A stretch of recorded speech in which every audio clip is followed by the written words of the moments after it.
بسم الله الرحمن الرحيم. السلام عليكم ورحمة الله تعالى وبركاته. داوداشينا شرفت لما لو بقى joogtaan si walba maqalkeena idii soo gaaray muuqeena ba waxaad leenahay oo markale tagiyo muuqaal aad u qurux badan soo dhawaad leenahay waxaan rabaa inaan ka hadlo run ahaantii bulshada Soomaaliyeed hal dhig oo kaliya wax ka maqlaan halkaas dhig oo kaliya ee wax ka maqlaana waxa waaye run ahaantii waa mid cajiib ah midaas oo ah qabyaalad ama qabiil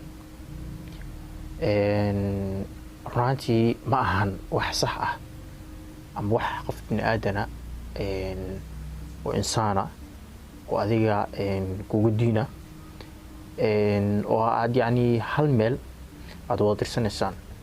anaga dhamaanteena waxaan nahay ummatul Muhammad nabigeena nabadgelyo naxariis korkiisa ahaatee adoo ah ummatul Muhammad الله سبحانه وتعالى أنا قفكاس وإذا وضع أبوري إن أبورستي إلهي أو حكا شيكتو أما إن عاد محان كودا يراد أو قفتنا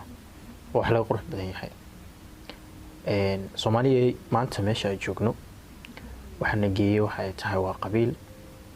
أما قولا أما قبيالات وحي جريتان كانوا كلهم إنه قال فايدستي عذرك نقول طلع كدرا cudurka la yiraahdo viruska ka daranna waa cudurka la yiraahdo qabyaalad ama qabiil meel uu ka jirana ma ka jirto caalamka dunida horumarta aragtay waxa ay ku horumartay waxa ay tahay isjecel waxa ay ku horumartay waxa ay tahay in ay isku damqadaan iskuna diirnaxaan waxaan la yaabeena maaha waxa hadda jira waayo horay ayaa waxa uga hadlay abwaaniintii Soomaaliyeed ee geesiyaashii ee halyeeyada ahaa runtii aniga shakhsiyadeeda marka ka hadlo waxaan dhihi karaa waxa hadda jira ee qarnigan jira ee saaran ama fanaan ha ahaado ama abwaan ha ahaado intii hore intii ka nool xalina horta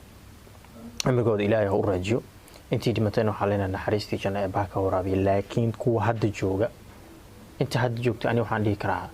markii laga reebo kuwii dhexe kuwa hadda jooga waxaan dhihi karaa aniga fanaaniin maba ahanba waayo hadda fanna ma jiro abwaanna ma jiro fanaanna ma jiro waayo wuxuusan abwaanna u jirin fanaanna u jirin oo u dhahayo sababtaas waxay tahay waxa kaliya ee maanta ay sameeyaan waa in dhalinta ama bulshada Soomaaliyeed ee dhaqanka ugu ciyaaraan fankii waxa ay ka dhigeen qabiil fankii waxa ay ka dhigeen qabyaalad fankii waxa ay ka dhigeen cunsurnimo fankii waxa ay ka dhigeen wax maala yacni oo aan hal xabo soo kordhin kaliya waxa uu noqday mid la isku caayo dhaqankii lagu caayo wax loogu sheego dadkii dhigta qabiil loogu sheego lagu amaano waxaan ku raadaa lagu bogaadiyo lagu baraarujiyo noqday dadka baraha bulshada caanka ka ah ama inta badan social media isticmaalana kala baro bar waxa ay noqdeen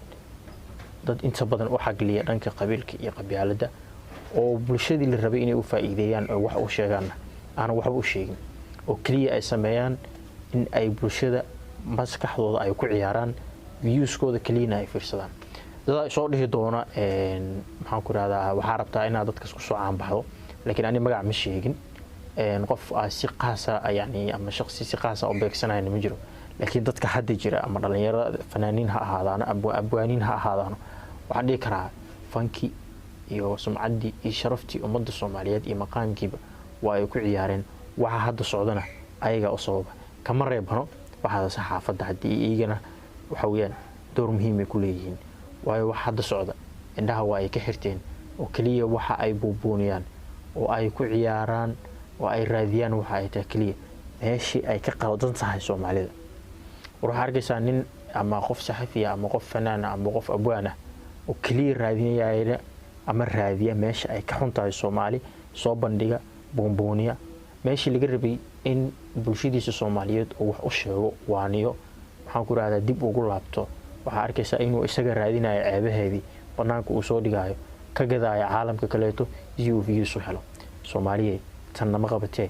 عرادينه لكن كان دخل كتوين قبيل قبيلات إن سوحة هنا وهور إنه وشة أبوان كيني وفنان كيني وينا الله رحمته عبد الله سلطان تمعده وهؤلاء ليه دكسي بلا قبيلته waxay dumiso mooyaane